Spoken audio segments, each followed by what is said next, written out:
Tybee Island Police Department is set to purchase some new technology to fight crime and help with traffic issues in the city.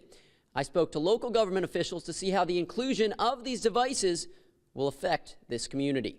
Today, the Forsyth Farmers Market kicked off the new year with some new additions. This year's selection of produce and other goods is larger than it's ever been. And as you can see behind me, a great deal of folks came to check it all out. Yeah, each of these schools in Metter remained open today despite the powerful wind gusts and rain from today's storm. We spoke with the school district superintendent who helped make this decision. Well, Black Friday always gets people out for the holiday shopping deals. And today in Savannah, it's been no exception.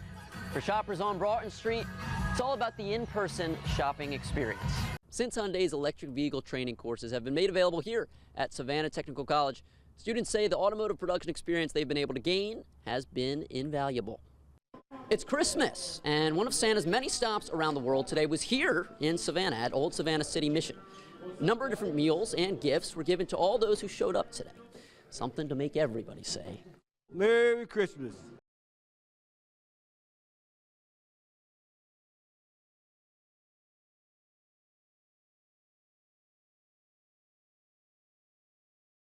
Excitement, happiness, whether or not if I want to cry or not. It's all over the place. I'm just ecstatic. Brett Mimo, a carless Army veteran, typically has to rely on public transportation to get from point A to point B. Today, that all changed, as Geico teamed up with Savannah's Caliber Collision Auto Body Repair Shop to give him this car. I'll be able to get to go whenever I want, wherever I want, when I want to go. If I'm off for a weekend and I want to go spend it on the beach and look at the pier and the sunrise to come up, I can do it. Caliber Collision's employees jumped at the opportunity to help the veteran out.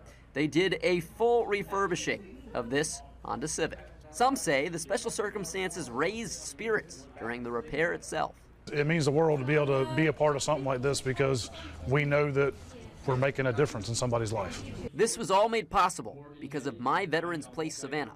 The nonprofit works with auto repair shops citywide to find deserving recipients of the vehicles. The organization's CEO telling me Mimo, who still suffers from service-related injuries, was the ideal candidate to receive the gift. Without a doubt, he was the very first one that came up because we knew he was working. So that means he was able to pay any type of insurance or anything that comes with the vehicle, and that he was going to make sure that he does everything right to maintain this vehicle. The veteran says today's act of kindness made for a very special day. It makes me feel that people out there care, and then they, they're gonna try their best to do anything they can for you. And this right here, this is absolute wonderful. I mean, like I was telling everybody, I can't wait to get it on the road. And when it came time for Mimo to test out his new ride, a hunk of approval as he rode off into the sunset.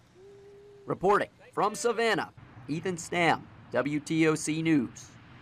When we say that everyone 6 months of age should get their flu shot, we mean everyone. With flu season in full swing, many local doctors are hoping people take the correct precautions to fight the influenza virus. The most important thing, whether you decide to get vaccinated or not, is to have a plan for not if, but when you get one of these viruses. Georgia's epidemiologist's office says the state's influenza-like illness, or ILI activity, is currently at a 10 on a scale of 1 to 13.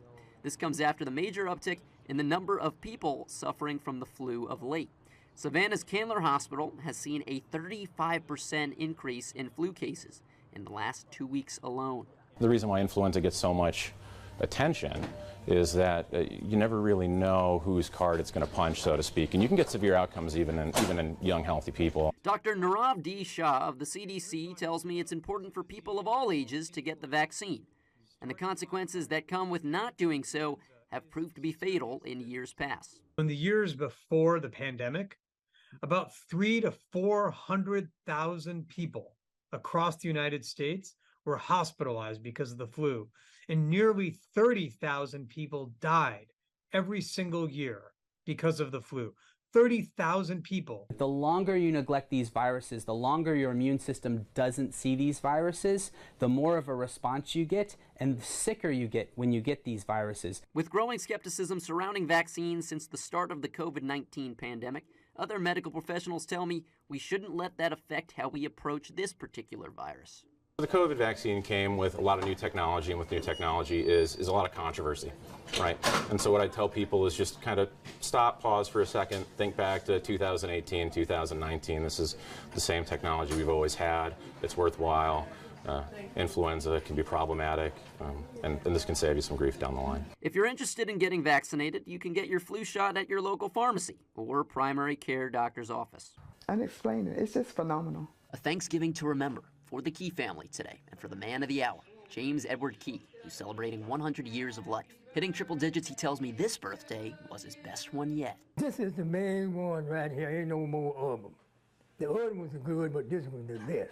This time around, family members of all generations showed up to celebrate both special occasions. It's just amazing because it's always been like the day before, the day after, 2 days before. But I believe that he was born on Thanksgiving Day 100 years ago.